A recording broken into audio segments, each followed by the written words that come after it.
All right. Hey, Talk Universe. Hope you are doing well. I am here with my friend Nick OG. How are you doing, my friend?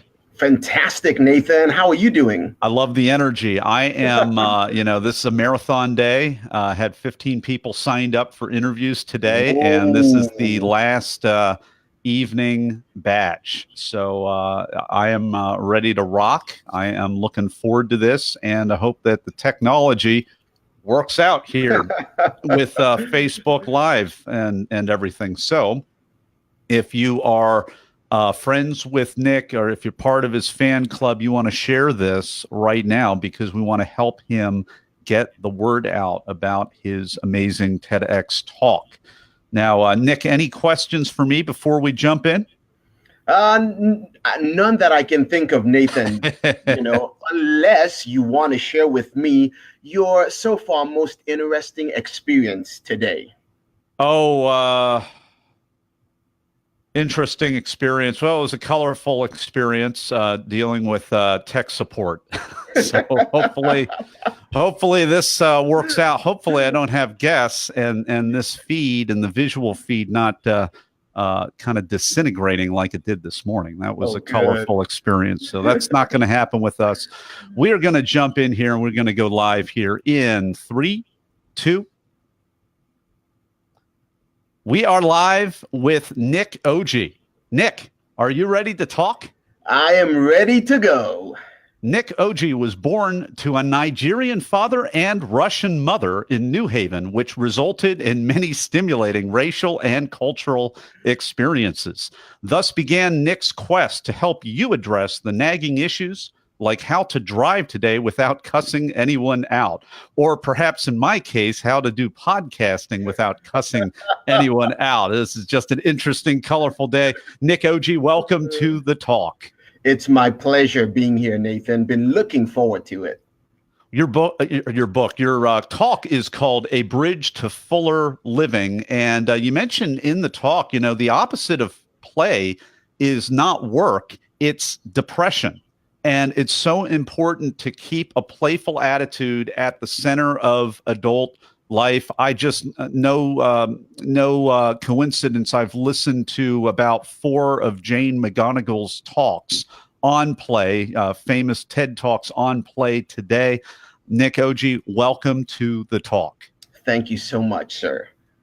Well, I am looking forward to what you're going to say about play and how vital it is in our lives. I know I salute you for your talk because it's just very transparent, very brave, and you've opened up about a lot of your struggles, and you've opened up about the necessity of play in life to be able to navigate some of the issues that really we all have. More and more of us are encountering more anxiety, depression, mental health issues. And I love how you put a spin on that and really make it all about playing games and helping our mental health through the mechanism of play. So, Nick, please take us behind the talk. Well, Nathan, I'm a middle-aged guy. And when you become an adult, you have these responsibilities, bills to pay, and then kids start coming along. You've got a job to keep down, sometimes 2 or 3 of them. We all go through that experience of adulting. And sooner or later, you just get bogged down with the responsibilities of life. And when you hear the word play, you think of probably going on a merry-go-round or a swing or a seesaw, and you think, oh, I'm too old for that.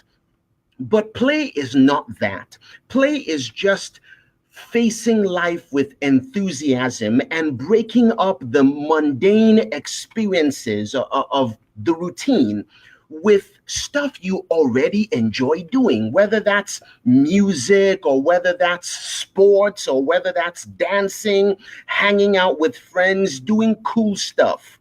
That's what play is all about. And when you incorporate it into your existence as it is, it rocks your world. That's what it's about.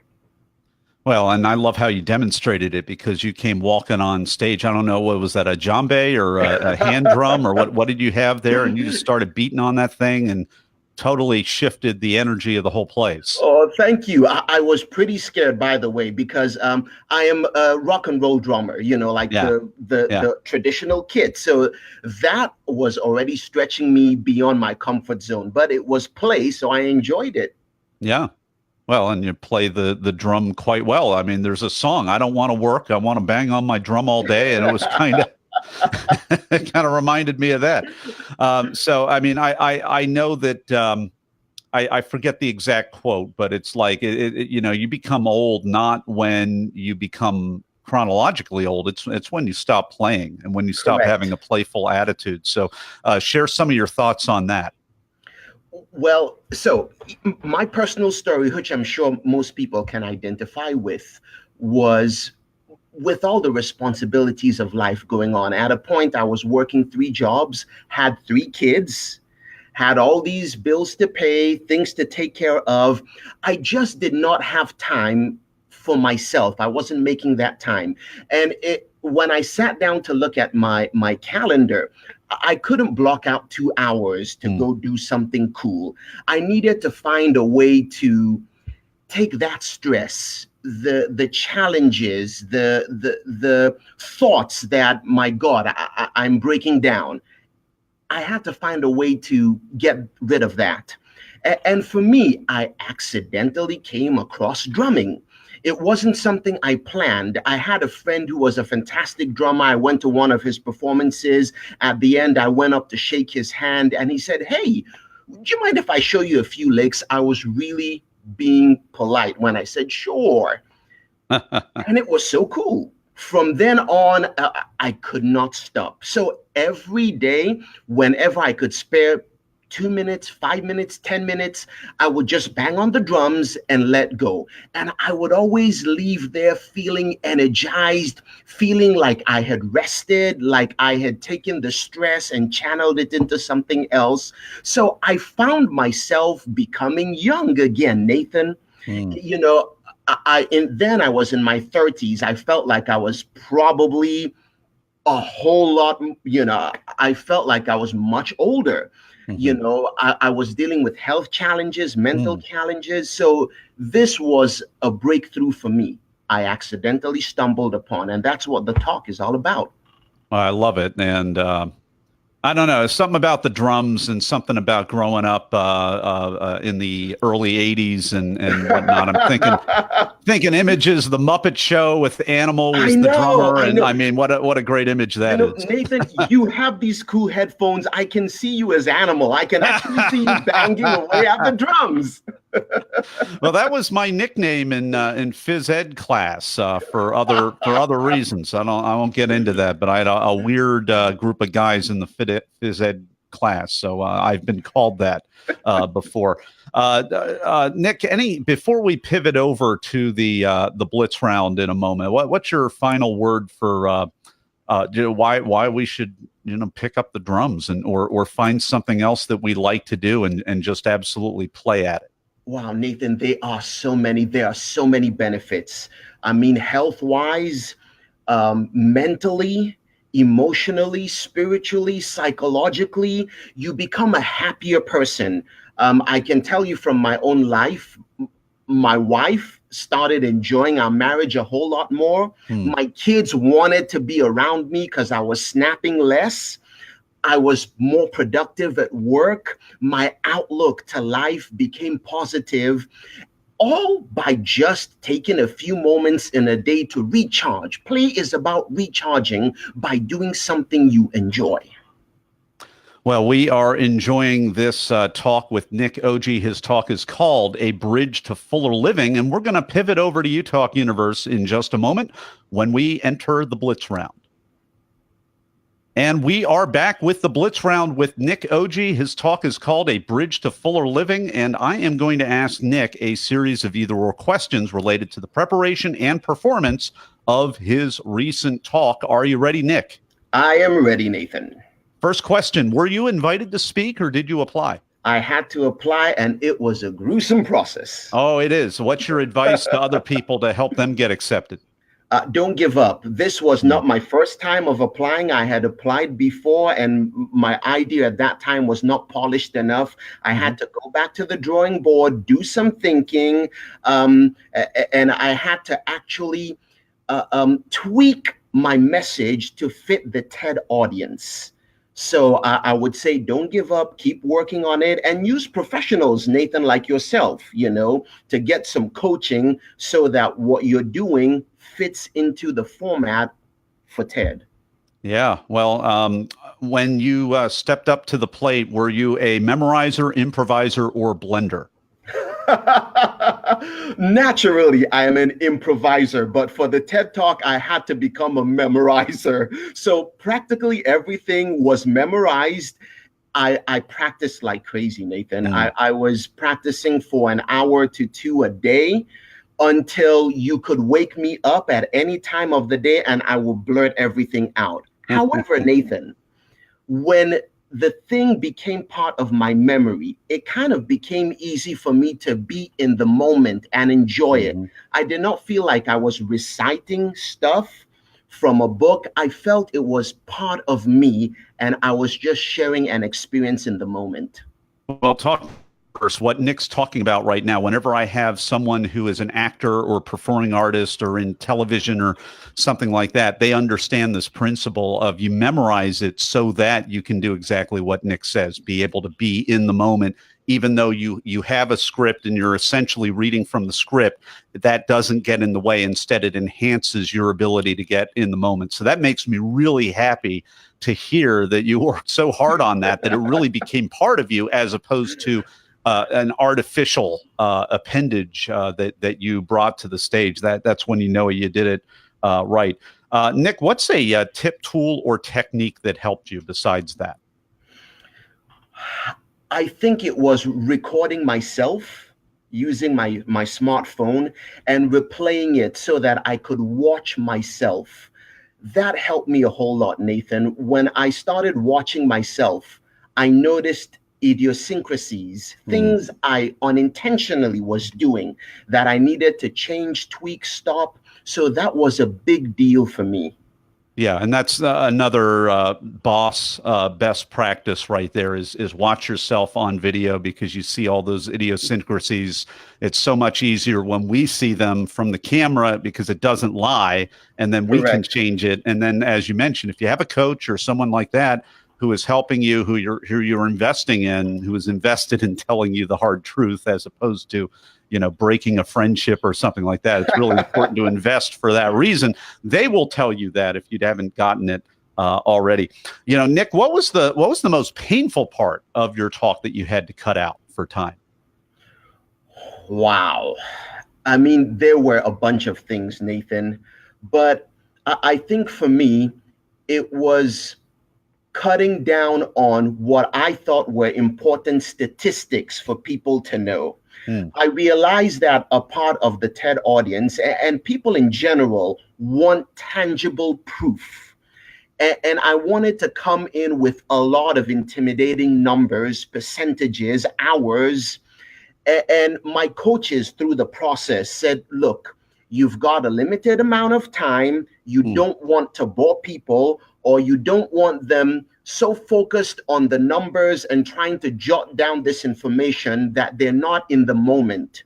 You want to be relatable. You want them to enjoy the experience. In fact, one of my coaches, Nathan, said, this is a talk about play. Make it playful. It sounds too academic. Hence the idea of coming up with the drums and having a good time. So that was painful for me, Nathan, cutting out what I thought were important statistics.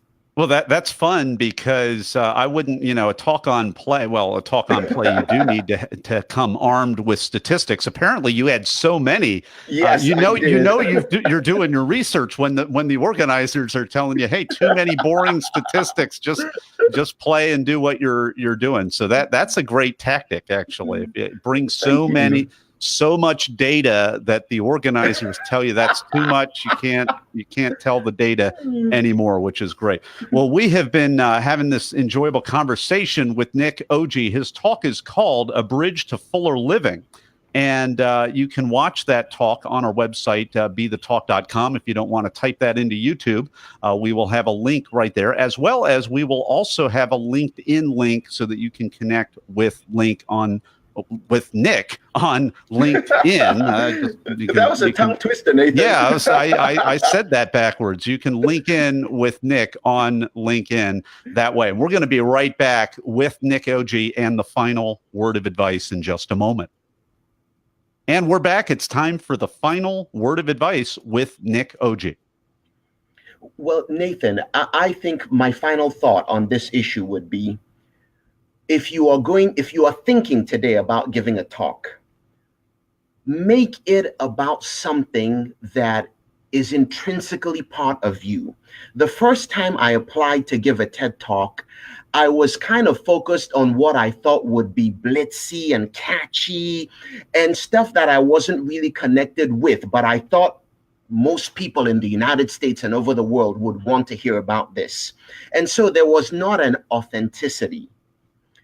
The next time around, in this talk about play and how it impacts you, was something I had lived, Nathan, something I had experienced that had transformed my life. And I was so excited. I wanted the world to be part of this. And I think that passion, that authenticity was what made the organizers feel, wow, this is a great talk. We need this. And that's my recommendation to anybody, Nathan. Be authentic. Talk about something that you are passionate about, you've experienced, and that you can talk about at any time of the day without having to consult someone else's textbook. Great advice from Nick OG. Thank you so much, Nick, for coming on the show today and sharing your wisdom with Talk Universe.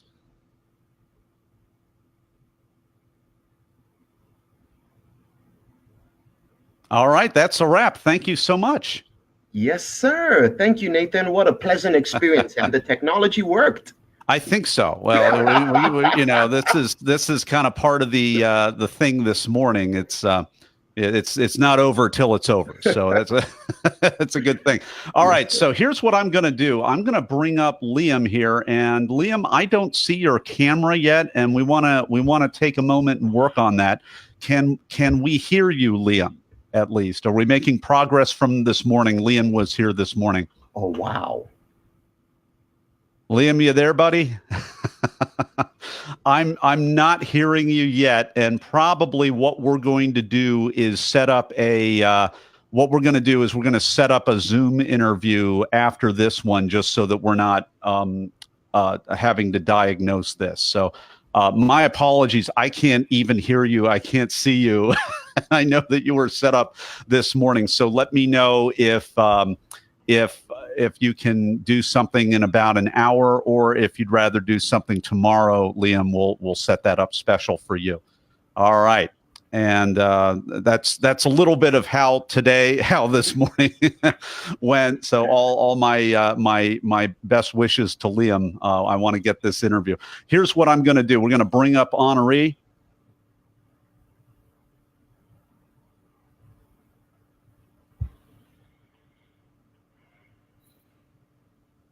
I'm going to situate myself. I'm going to stay on the left right here. Honoree, how are you? I'm great. It's Honoree. Honoree, okay.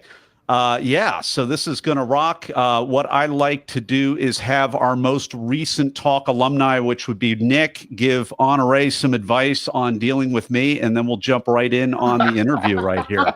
Because I am a little bit, not even the technology, but sometimes I'm a piece of work here. So and same thing with Eugene here in a minute. Hi, Honoree. How are you? I'm great, Nick. How are you? I got to see a little bit of your interview. Well done. Thank you so much. I appreciate that. Well, Nathan is a handful. I'm a seasoned professional. I think I can handle him. He's a ton of fun. So just go with it. Enjoy the moment and have lots of laughs. I like it. It sounds great. Awesome. Nick, hey, thank you so much. You're welcome to stick around in the green room. I'll escort you back there. Feel free to hang out if you're able to do that and enjoy the show. Honoree, how are you? Fantastic. How are Great. you? Hey, just a quick thing. If we can kind of frame the video a little bit, if you can kind of tweak your laptop so that you're growing a little bit, that will Well, be the only thing awesome. is my shelf is only right Oh, the here, so shelf. I don't Okay. want my Okay. computer to fall. Even So that is better. So I okay, can meet great. you. I can actually adjust on my end and meet you Oh, right great. there. But it was Okay, like kind of halfway up the frame, which got is it. no All right. disrespect to the Oompa Loompas out there, but that's like the Oompa Loompa Yeah, got it. Got territory it. when you're kind of down there, Excellent. which is good. And Eugene, you're on deck, buddy. So if you can give me a wave just so that I know you can hear this. Okay, I'm getting a wave from Eugene, so that's awesome. Very good. Honoree, let's pull you up here in the file here. Honoree Corder is the author of dozens of books, including her latest, Stop Trying So Effing Hard. I'll say it that way. She does all sorts of other magical things, and her badassery is legendary. This is a fun bio. You can find out more at honoreecorder.com, and that is the website right there. Authenticity is the New Black is the name of the talk. And yeah, awesome. All right. Any questions for me? No, All right, I'm let's good to do go. it. Let's do it. Okay. The levels sound pretty good. We are live Excellent. in 3, 2. We are live with Honoree Corder. Honoree, are you ready to talk? Always, always ready to talk. Thank you for having me.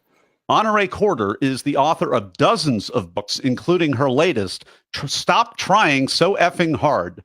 She does all kinds of magical other things, and her badassery is legendary. You can find out more at honoreecorder.com. Honoree Corder, welcome to the talk. Delighted to be with you. Your talk is called "Authenticity is the New Black." You talk in your talk about it doesn't really matter where we came from. It matters where we're going. It matters what we did with where we came from. And you've come from, I believe, a challenging background. I've already done other interviews today from people who have successfully emerged victoriously out of the foster system. So this is not an uncommon topic. Congratulations on coming and making so much of yourself. And I love your principle of whatever you want more of, just give it away, and then you'll get more of it. So Honoree, please take us behind the talk. Sure. So I was asked to do the talk by a client of mine who decided to do a TEDx event in Austin. And she came to me and said, I'm going to do this TEDx event if you'll be a speaker, and I'll round out everybody else. And I said, oh, gosh, I know people who have begged, borrowed, and stolen, and maybe pushed a grandmother down a flight of stairs. Maybe, I don't know, just to get a TEDx I hope talk. Not. I hope not. I hope not. But I mean, rumor has it that's happened, and so how could I say no to that? So putting my talk together was effortless, really, for me, because I had a few things that I felt that would be helpful to say to others, and a few life lessons that I had shared with others, not in that type of format or in that way previously. And it kind of came together very nicely. Yeah, well, and congratulations on having clients that become organizers of TEDx events. Amen. That's actually a not so well known way to get on the stage yourself, is have clients that actually do the hard work to become an organizer. Sure. So if you're a coach out there, this could be some homework that you give your clients. Mm-hmm. That wasn't what I did, but it's coach to coach, that could be that could be an effective strategy. Well, that beats the grandmother strategy. That's all I'm going to say on that. Sure. Just learn what it takes to become an organizer. Do the hard work, get a team together, and make that happen. So now books. So I know a thing or two about books. I have years back in a prior life, I've actually compiled books and ghostwriting teams and editing teams and all of that. So I have great respect for what you do. It's not easy, whether you do it yourself or you assemble the team to do that, and to be able to really convey to clients what really is needed to take their ideas from, at least in my experience, sometimes they come to the table with a lot of money, but maybe a level 6 idea, and they want a level 10 breakthrough book, and it doesn't really work that way. So I'm kind of maybe putting words in your mouth a little bit, which I don't want to do, but I'd love to hear your thoughts on how you've walked people through that valley, in addition to, your own talk, which we're gleaning on as well. Oh, sure. Absolutely. So I started writing books in 2004. I self-published because never occurred to me to go get an agent. I wasn't a capital W writer, is what I used to call it, right? Someone who had gone to college and had an English degree. Right. I was a lowercase W writer. And that was an interesting period, because if you self-published 10 or 15 years ago, it wasn't as commonplace as today. So there was almost like a little bit of a stigma, with that. There isn't, but there was a little bit of a thing in people's mind. Today, it's absolutely commonplace, everything else. Correct. So go on with the story. I'm interrupting. Oh, sure. So I had met Mark Victor Hansen at a conference, and he asked me what I did, and I was so proud. I think I even did a hair flip. I'm a coach and a speaker, and he said, "Oh gosh, honey, everybody's a coach and a speaker. You must write a book." He popped the bubble. He did. And you know what? It Chicken was soup popping the author speaker soul. Yes. Chicken soup for the iJustDied.com. Yes. So it was the best thing that probably anyone has ever said to me from a professional standpoint. You must write a book. And I went on to do just that. I asked him a few more questions, got a few more pieces of insight and information, and I went for it. And it changed my fee. It changed my credibility. It changed my authority. It got me clients faster, easier, all the things, right? Everything you hear about writing books. And the book that you mentioned in the opening is my 51st book.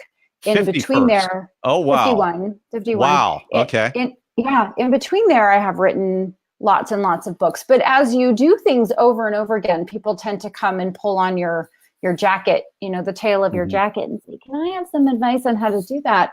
And a few years ago, I shifted from executive and business coaching to helping people to birth their books and walk them through the 5 stages of writing a book and doing it well. And the reason I think that there is less of a stigma around self-publishing now is because you really can do it as well, or almost as well, or maybe even better than traditional publishing. And you're not on their time frame. You don't have the controls of someone else. You don't have creativity stifling. You get to decide everything, for better or worse. It all rests on your shoulders and your pocketbook.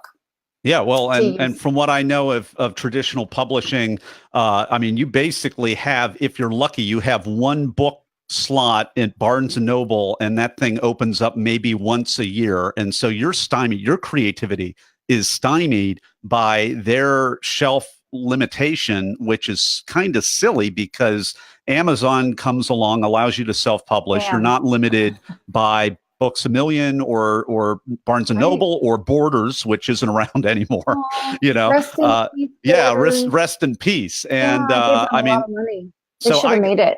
I know this is secret sauce stuff, Honoree. Not at all. I'm happy to share. 51 books. All right. So do you dictate your books? Do you thematically, do you have some kind of a rapid process to iterate that?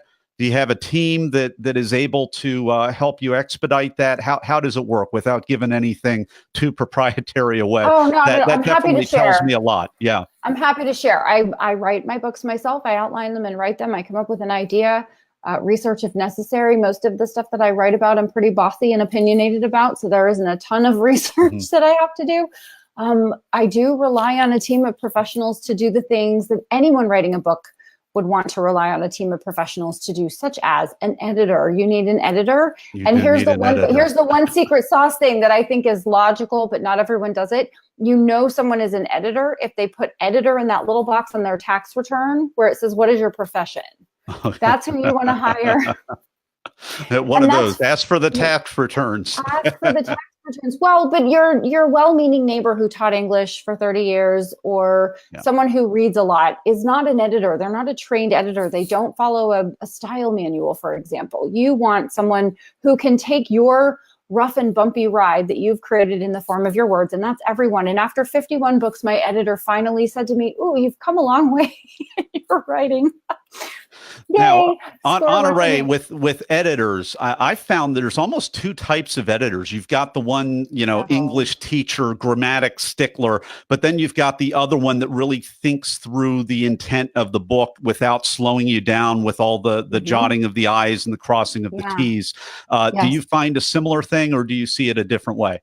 Well, you're talking about really two different kinds of editors. You're talking about a content editor, someone who can read the manuscript and make sure that you're getting your reader from point A to point B, which should be predetermined, right? And then the second one is the line editor, someone who doesn't read it for content so much as they're reading it for, do you have extra words? Do you have missing words? Did you really mean to say that? Or did you mean to say this?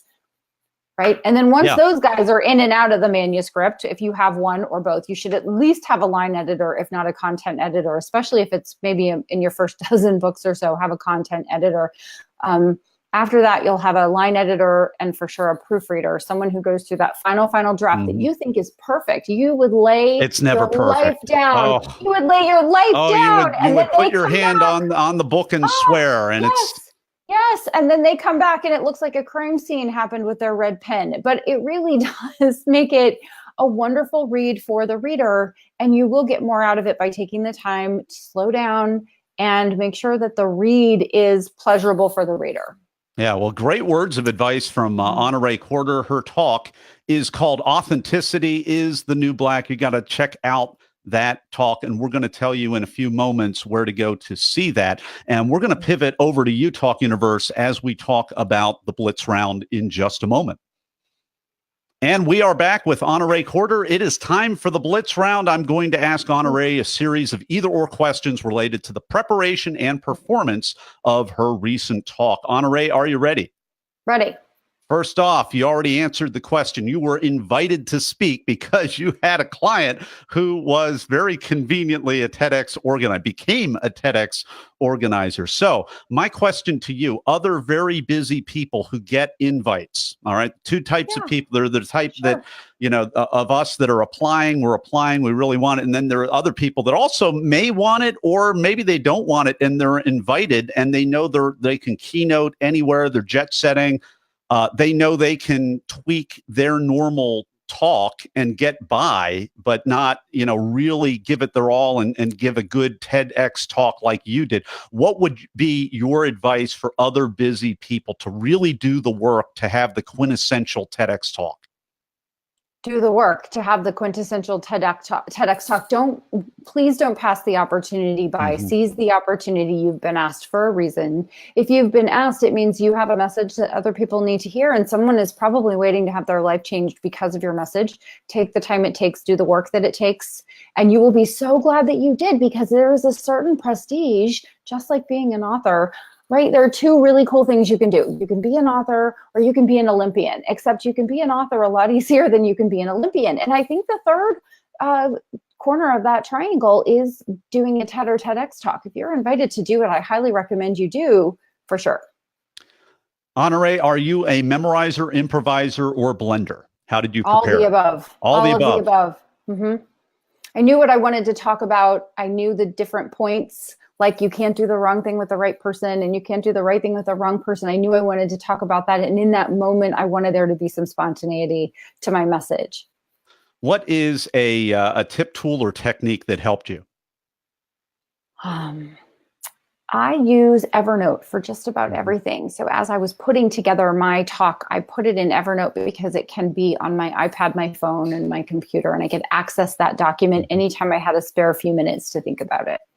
This is the cut for time question. What was the most painful part of your talk that you had to cut out? I didn't. I was given 8 minutes, and I'm a rule follower for the most part. Don't tell. Well, and you shaved it along the time. So 8 minutes is less than half of the time that many people get. I love that I love that you kept it in the single digits, because those get viewed more. It's a lot easier to watch a 9-minute or a 9.5 minute or even a 12-minute than a full 18 minutes. So that just tells me that you approach the craft just like writing a book, and you were editing all the way. What was the most unexpected, strange, or just plain weird thing that happened during or right before your talk? Oh, gosh. It's been a minute, honestly, since I did the talk. I think there was a torrential downpour. And so we had sold every single seat in the auditorium and it was half empty because people couldn't get there. Oh my. Yeah. Oh my. Well, that's quite a piece right there. Were you an opener, a closer, or in between? I was in between. You're in between. What's your advice to other in-betweeners? Pretend like you are the only speaker and it's your only speech you're ever going to give. Let the words flow through you to whoever needs to hear them. Well, we've been enjoying the Blitz round with Honoree Corder. Her talk is called Authenticity is the New Black. You can find out more about Honoree as well as her services and the book writing and all the things that we've been talking about at honoreecorder.com. Honoree is honor with 2 E's, corder.com. And we're going to be back in just a moment with Honoree Corder with the final word of advice. And we're back with Honoree Corder. It's time for the final word of advice. What is it? My final word of advice is to put together the best TEDx talk or TED talk that you can possibly give. There are words that other people have said that you have said, but I can't hear them unless you say them. So put together your talk and say those words. You will be so glad you did for the whole rest of your life. Honoree Corder, thank you so much for carving out time in your busy 51 book schedule to come on the talk and share your wisdom with Talk Universe. It's been my pleasure. Thank you for having me. That's a wrap. Thank you so much. Awesome. Do you need me to stay on? Nope, not if you don't need to, but okay. You're welcome to. We've got it said 90 minutes, so I didn't want to hop if you needed me to stay. No, it's just, it's like being on Jimmy Kimmel or Jimmy Fallon. It's kind of like, it's got this is like the couch. I see. Right there here. Snacks in the green room. Is that what you're saying? I guess Nick has some. Nick's there in the green. Nick and Liam are snacking on a jujube or something over there in the green room. It looks like. Awesome. Ryan, how are you, my friend? Wait a minute. Whoa, I hit the wrong button. All right. Yeah, you brought me back. That was the wrong. No, that we had a 3-person here. I was trying to hit this button. Now this is where I'm getting loopy when I'm hitting the wrong red button. That is not a good thing. Ryan, how are you, my friend? I'm fantastic. Yourself? Awesome. Doing very well. So I am looking forward to this. I can see you. I can hear you okay. Any questions for me? No. Good deal. And I've got here's the bio that I have for you. As a global keynote speaker and managing partner of Influence Tree, Ryan Foland helps executives harness their power of vulnerability and authenticity to build a better, more relatable, more profitable personal brand. His book, Ditch the Act, will be published, and that is where the 50-word limit kicked in. So when is the book published? We'll end with that. It's going to be in October of 2019 under McGraw-Hill. Okay. All right. All right. Excellent. Very good. All right. Well, we are ready to rock when you are. If you can give me a 5 count, 1, 2, 3, 4, 5. 1, 2, 3, 4, 5, 6. All right. Well, we are live in 3, 2. We are live with Ryan Foland. Ryan, are you ready to talk? I'm always ready to talk. I think that if I'm not talking, then I'm probably thinking about talking. As a global keynote speaker and managing partner of Influence Tree, Ryan Foland helps executives harness the power of vulnerability and authenticity to build a better, more relatable, more profitable personal brand. His book, Ditch the Act, will be published in October of 2019 with McGraw-Hill. Ryan Foland, welcome to the talk. Well, it's great to be here. Let's be the talk together. Let's do it. Your talk is called How to Not Get Chased by a Bear. And I love you come out on talk on the stage, and you confess to having the disease of entrepreneuritis. And then I love this shimmy that you do. I'd never seen anybody do this. You got off this. I'd never seen the red circle actually be a suspended platform before. It was just that was very unique. You jump off of. You jump off of that little circle stage, which is really only maybe a 3-foot diameter, and you start doing this power walk, which is just really entertaining and energizing, and you just really kind of simulate going through all of the crazy monkey brain that we have as entrepreneurs. You really did a great job of ramming that point home. Please take us behind the talk. Yeah. So in working with entrepreneurs, I've found that one of the biggest problems that they deal with is their inability to distinguish between a real bear and an imaginary bear. And that got me interested into the psychology and how the brain works. And I'm sure we've all gone down that rabbit hole, but I was trying to figure out a way to position it that could be more mindful in people's daily lives. And we have this idea of being chased by a bear as this total hyperbole that will never actually happen, but it really taps into that primal fear of what would happen when there's something in the bushes that we react to. And so I decided to create a smartphone application to help solve this problem, because there's always an app for that. And I developed it on Palm Pilot technology so that everybody has one. And I called it a barometer to basically help people be more mindful and aware of whether or not the threat that's in front of them is an actual, real, sweaty, hairy bear, or if it's just your mom calling you for the 3rd time in a row, or your boss's boss sending you an email. And I believe that success as an entrepreneur starts with how well you take care of yourself. And I'm not somebody who prides myself on how far I can run myself into the ground.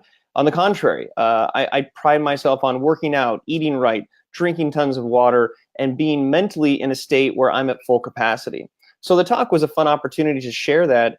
And the physicality was definitely something that I think helped to reinforce the point.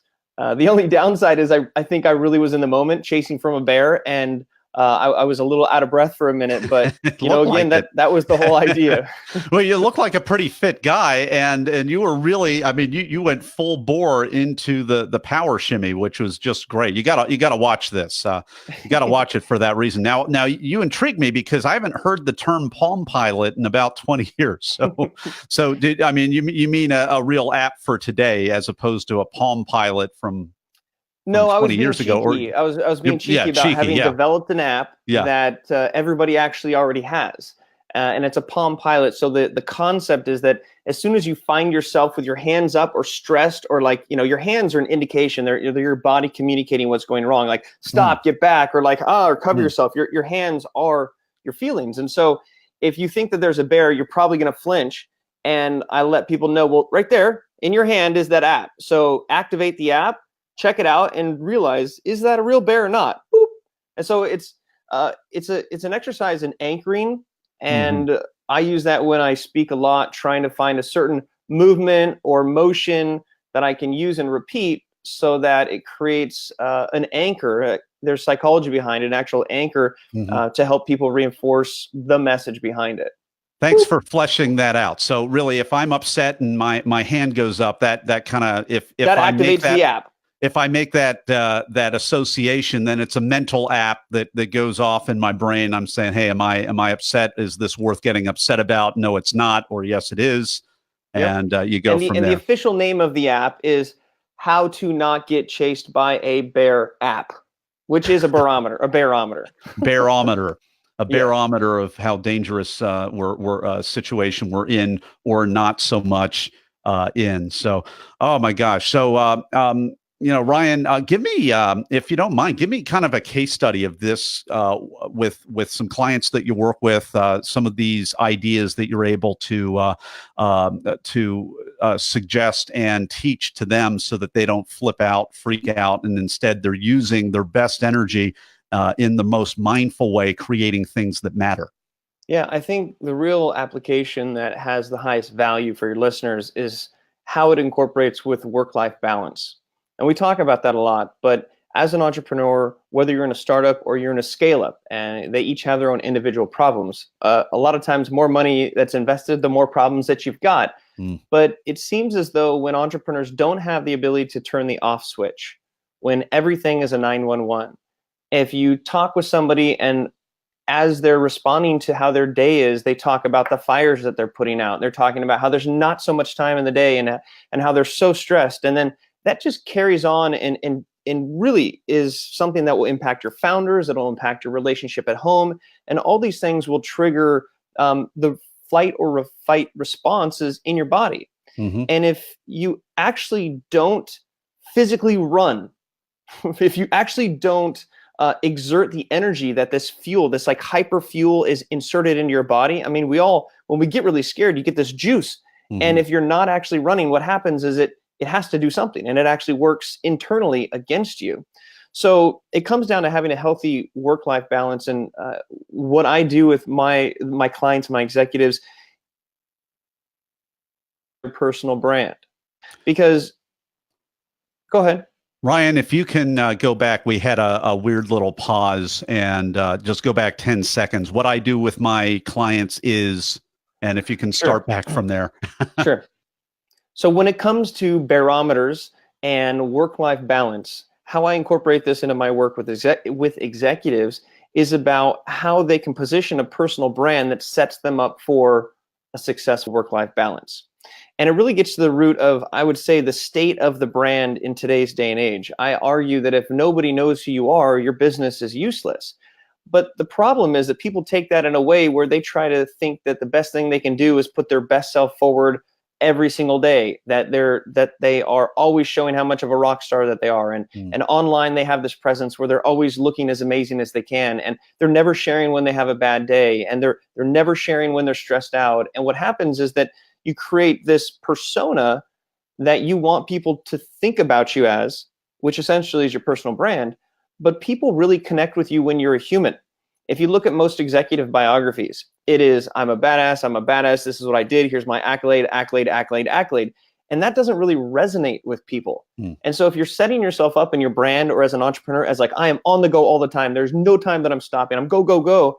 If that's how you position your brand, then people will associate that with you as your brand. You're going to have less connection. People aren't going to feel that it's as authentic as it could be. And so by understanding that there are real bears, there are invisible bears, and incorporating being a human into your brand and sharing the good, the bad, and the ugly, that's really where you get connection, because people are sick of corporate messages, and corporations are hiring people to be their spokespeople. But the real spokespeople are in the executive suite. They're just not putting themselves out there on new forms of media. So I think executive, but it's an invisible bear. I think that individuals who are trying to build content and thought leadership look at the writing process as a bear. And it's those stopgaps that will stop them from actually doing it. So understanding and breaking things down, building a personal brand is a bear, but it's not a real bear. It's an invisible bear. So if you have a plan and a strategy and the right people around you, and you're taking the steps and you're allocating the time, all these things come together so that you can have that work-life balance and actually enjoy life as you're crushing it. Yeah, well, and a lot to unpack right there. I really appreciate this whole. I think the more whistleblower type people, not labeling you a whistleblower, but it's almost like the emperor has no clothes.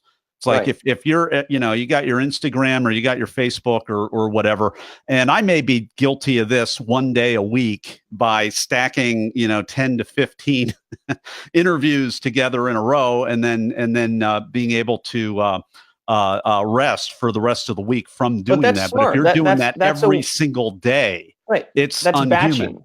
That's batching, and that's a way how you can identify it's. And I know so many people that want to start a podcast, that they want to do what you're doing, but they don't have the time for it. So there's always time. You just have to make the time.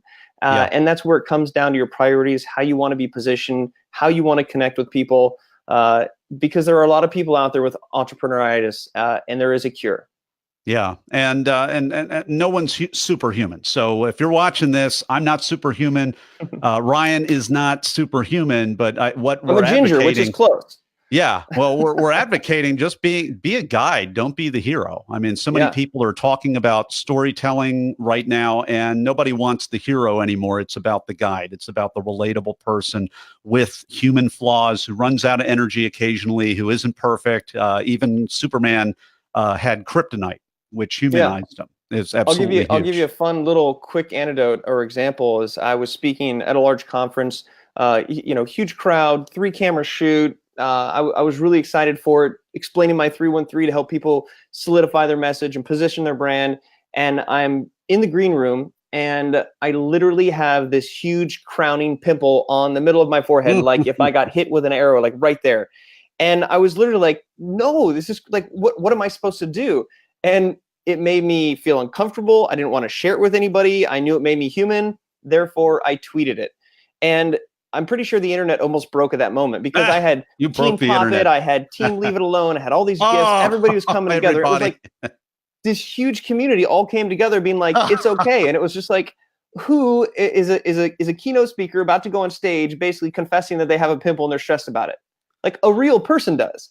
And I then the love that kicker is, because that reminds me of when a corporate entity or a governmental entity does that version. That's when you get Bodie McBoatface. When I don't know if you remember that meme or not, but the government had asked, "Hey, what should we name this new aircraft carrier?" And whatever gets the oh most yeah, votes went. And Bodie McBoatface won. So you got to be careful about that. But if you have people that on Twitter that mostly love you, you're going to get all kinds of great ideas and a lot of fun drama. So congratulations to you, Ryan, for harnessing all of that. We have been enjoying this talk with Ryan Foland. His talk is called How to Not Get Chased by a Bear. We're going to talk about you and your talk here in just a moment in the Blitz Round. And it's time for the Blitz Round with Ryan Foland. I'm going to ask Ryan a series of either or questions related to the preparation and performance of his talk so that we can all learn for our next talk. Ryan, are you ready? I'm ready. Set, All right. hut, hut, hike. Hut, hut, hike. Okay. Were you invited or did you apply? So this talk, the How to Not Get Chased by a Bear, it was my first talk. I've given 3 others since, so I've given a total of 4. Ah. And this particular talk, I think it was my 13th application. And I was definitely had in my sight getting on the red carpet. And I have no shame in admitting that for a period of a couple of years, I was applying as much as I could over and over and over and over. And I finally got in. And I help people get onto the stage, and you really have 2 paths, right? You either apply or you get invited. And a lot of that has to do with your personal brand and your reputation and how you put yourself out there into the world. So this was a brand builder for me. And then that helped to be able to be invited thereafter. But this one was the 13th attempt at a full submission to get on stage. I love that because I think it took me 13 applications myself. And I had volunteered extensively at a different organization. I made a point, I want to make sure that I have the goods without drawing on any other coattails. So I applied somewhere they didn't know me.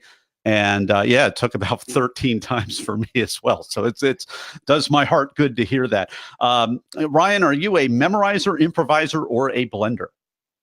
I believe that it would be towards the blender side. I think that you have to memorize. You have to not memorize, but you have to memorize and improvise. You have to have a foundation. You have to have a base of what you're doing, especially in a structured talk. Because if I just let loose, I'll just talk way too long. So it's about memorizing it to a certain point where you don't have to have it memorized, and there's a fluidity that comes with it. And if you look at the script and then what actually happened, the elements are there, but there's a nice fluidity of how it works. Ryan, are you and you've done this 4 times, so are you an opener, are you a closer, or have you been in between, or all 3? They've primarily been in the middle. Okay. I've been set up on 2 of them to be at the end before the break to sort of leave it on a high note. My talks typically are pretty energetic, and sometimes talks can be a bit, they can make you think and get you inspired, but also like suck the life out of you. So I try to bring the energy so that I leave the energy. And that's why you always get put before the break as a result, which is a good strategic ordering decision for sure. What was the most unexpected, strange, or just plain weird thing that happened to you in any of these during or before you went out to speak? Well, there's quite a few. Each one has its own unique. But since we're kind of focused on the bear talk, when I did the run through, or sort of the walkthrough with the lighting and everything, and I went through my talk, and if you see the talk, I literally end up very much off the stage, all over the place. And they were like, "Stop, stop, stop! You can't do that." I'm like, can't do that. I can do that. Like, you got to be on the carpet. You got to stay on the carpet. Exactly. And I said, no, that's not going to happen. So they actually There's had no to like crying rearrange. in baseball, Ryan. You can't get off the carpet. I wasn't being a diva, but I was literally like, this is what's happening. So if you don't want to film it, then I'm just going to run off camera. And so then they ended up accommodating it. And I love this because when you watch Ryan's talk, it really is maybe a 3-foot diameter. So that would have looked even more ridiculous. I mean, it was purposely ridiculous looking, which is very comedic and stuff, but it would have looked like it would have looked kind of pathetic, ridiculous if he was just kind of making himself dizzy and we all be like, why are you just pivoting in a circle? So you really had to do that. Yeah. And at the very end, when I sort of end up with my power walking off, I just decided in the moment that I was going to walk off the stage completely, which wasn't the plan, and then came up through the entrance and like came back to it. And I was like, there I am. So there was definitely a bit of doing what I felt was right at the moment without worrying too much about what they thought. Well, and there's Talk Universe. There's a fine balance between just kind of going with the flow and just, the organizer and the coach and the team just wants me to do this, so I'll do this, even though I kind of feel like maybe I shouldn't. And there's a place where you want to pick your battles, and that's a battle you want to pick because if something is not necessarily choreography for your talk, but you'll know when something really needs to happen and to push back just a little bit. And then at the other hand, you don't want to be a diva and asking for all kinds of favors and holding things up and making it difficult for all the other speakers either. So that was your one battle to fight. It wasn't even much of a battle. You just did it. They were able to zoom out the cameras because they have real cameras, break the sacred rule about the carpet, and you did it. So congratulations. We've been enjoying this talk with Ryan Foland. His talk is called How to Not Get Chased by a Bear. If you want to watch that talk, you can type it into YouTube, or you can go to our show notes page at bethetalk.com. We will have a link to it, as well as we're going to have a link to ryanfoland.com. Foland is spelled Foland, ryanfoland.com, and you'll be able to connect with Ryan on his website that way. And we're going to be back with Ryan Foland for the final word of advice. And we're back with the final word of advice from Ryan Foland. What is it? It is tape your countryman microphone to your face. If you've never used a countryman mic, and I've used them a number of times, typically the person who helps to put it on, and the countryman mic is the over-the-ear mic. Is that the little skinny thing that you bend and it's over the ear? Okay. Yeah. Countryman mic. Okay. It's called a countryman. And the person who put it on in my 4th TEDx talk taped it to the back of my neck, and I was just really pumped up for the moment, and I forgot to ask for an additional piece of tape on the side of the cheek, which is best practice. So in this talk, it's around the power of pausing in between talking. And I talk about the difference between a pause and a pounce. And I literally did this huge jump on stage, talk about jumping out of nowhere, kind of took everybody by surprise. And in the middle of that pounce, my journeyman or my countryman just decided to fly off. And I just decided to keep going with it. I wasn't one to stop and kind of connect it. And they picked up the audio from other spots. But if I would have gone back and done that again, and if I can save anybody else's life from a speaking stage standpoint of microphone malfunction, make sure that your journeyman is journeyman. I said journeyman, but I mean countryman. Make sure that it is taped down appropriately. Give a little wiggle. If you're going to jump, do the jump. Otherwise, you'll lose your mic. Great advice that we've never had before from Ryan Foland. Thank you so much for coming on the talk today and sharing your wisdom with Talk Universe. Been my pleasure. That's a wrap. Thank you so much. All right. Rock and roll. We're bringing Nick back on because he's still watching. Nick, you having fun back there? Yes, I am. Good. How are the jujubes? Eating, chomping down on some jujubes, and what are all the other movie snacks that we don't eat anymore?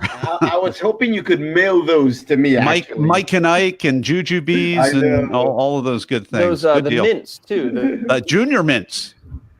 Those are favorites. Yeah, junior mints, absolutely. And the Twizzlers, the old school Twizzlers, not the ones that peel apart, but like the ones that feel like they're stale.